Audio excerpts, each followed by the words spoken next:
الرئيس، لا شك أن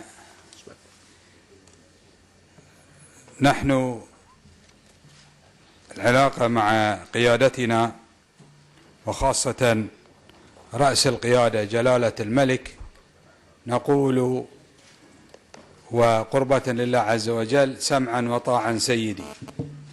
نعم، ولكن معالي الرئيس جلالة الملك هو مسؤول عن الجميع وأبو الجميع، ويجب على المستشارين أن يكونون أخلص الناس له، لأن الكلمة منه تخص الكل وتعم، وأن هذا العمل يجب أن يتقن من قبل المستشارين.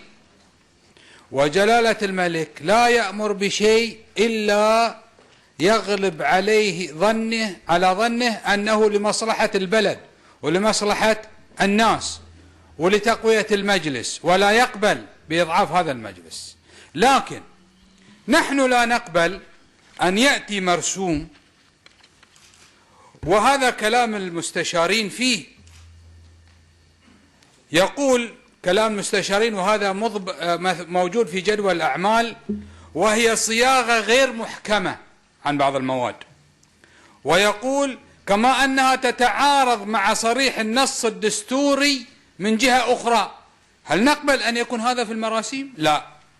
وأيضا يقول إنها أتت بمفهوم غير منصوص عليه في النص الدستوري، يعني من وين الله أعلم، هذا كلام المستشارين. وأيضا يقول تمثل قيدا لأعمال المجلس رقابته وممارسة حقه الدستوري في مناقشة كل القضايا التي تتعلق بالوطن والمواطنين. أيعقل أن نقبل نحن بهذا؟ أمر الملك على العين وعلى الرأس، لكن الملك حوله هنا للنقاش ولإبداء الرأي وليس للبصم، ما يقبل الملك ذلك. لذلك ما هو في مصلحة المجلس أي في مصلحة الناس يجب أن يمرر، وما يحتاج إلى تعديل يعدل. وكما قال بعض الإخوة النواب، كثير منها تأتي في قوانين حتى نناقشها نعدلها، ونحن نتكلم عن الحوار ولا بد الحوار ما يصير له تفاهم. المرأة تخطبها لابد من حوار قبل مع أهلها، مع الرئيس مو معاها، مع لها الحوار وخطبة وروحة. لا تفهمني غلط.